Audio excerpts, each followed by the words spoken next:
Salut tout le monde, j'espère que vous allez bien. En tout cas, moi je vais super bien.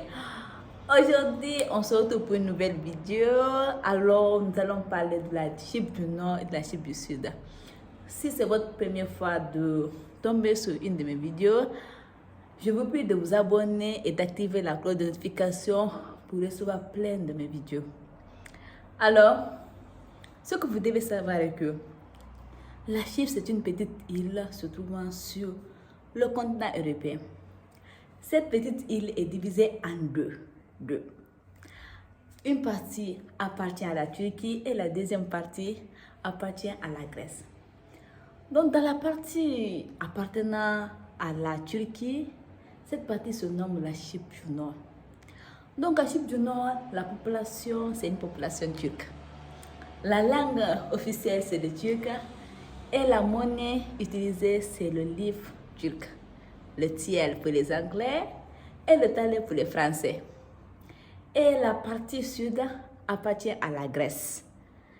Là-bas, la monnaie officielle, c'est l'euro. Comme vous le savez déjà, la Grèce, c'est un pays membre de l'Union européenne. Donc, comme la Chypre du Sud appartient à la Grèce, donc la monnaie officielle là-bas aussi, c'est l'euro. La langue officielle, c'est le grec. Comme vous savez déjà, en Grèce, les gens parlent le grec. Donc, forcément, en Chypre du Sud aussi, la population, c'est une population grecque. Donc, les gens parlent le grec. Alors, pour venir dans ces différents pays, pour venir en Chypre du Nord, c'est très facile en tant qu'étudiant. Si vous êtes étudiant, vous êtes en possession de votre diplôme du bac, vous avez votre relevé de notes et vous avez un passeport. Si vous avez ces trois documents, vous soumettez votre demande simplement à l'université. Une fois que l'université reçoit vos documents, traite vos documents, vous envoie une lettre, ce qu'on appelle le conditional letter. Conditional letter, chez nous, on dit l'admission, la lettre d'admission. C'est-à-dire, ouais, l'université vous a accepté en tant qu'étudiant. Donc, ce que vous reste à faire, c'est payer vos frais de scolarité. Les frais de scolarité sont très bas par rapport aux autres pays européens.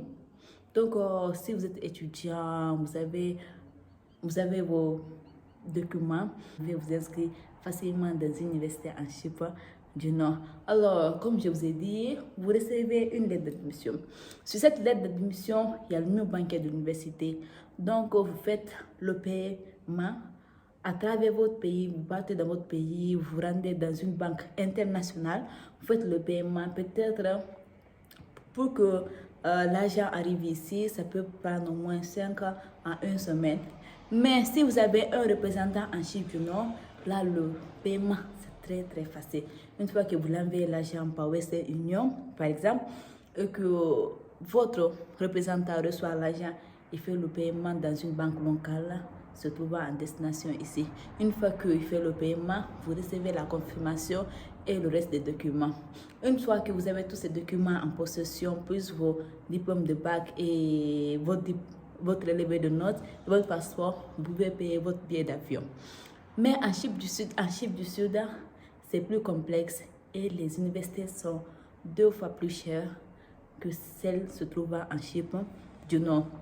Alors, une fois que vous avez ces documents, comme je vous l'ai dit, diplôme du bac, relevé de notes et photocopie de votre passeport, vous faites la demande à l'université comme la Chypre du Nord. Une fois que vous faites la demande à l'université, vous recevez vos documents, vous faites le paiement et vous aurez besoin encore d'une prise en charge. Vous devez avoir une prise en charge. Donc, il faut une prise en charge. Une fois que vous avez une prise en charge aussi, vous faites une demande dans un consulat ou bien dans une ambassade de la Chypre du Sud, se trouvant dans d'autres pays, dans votre pays ou bien dans un autre pays à proximité. Alors, c'est ça. La deuxième manière aussi de se rendre en Chypre du Sud, si vous êtes étudiant, par exemple, vous venez en Chypre du Nord. En Chypre du Nord, vous payez les frais de scolarité, vous venez en Chypre du Nord en tant qu'étudiant.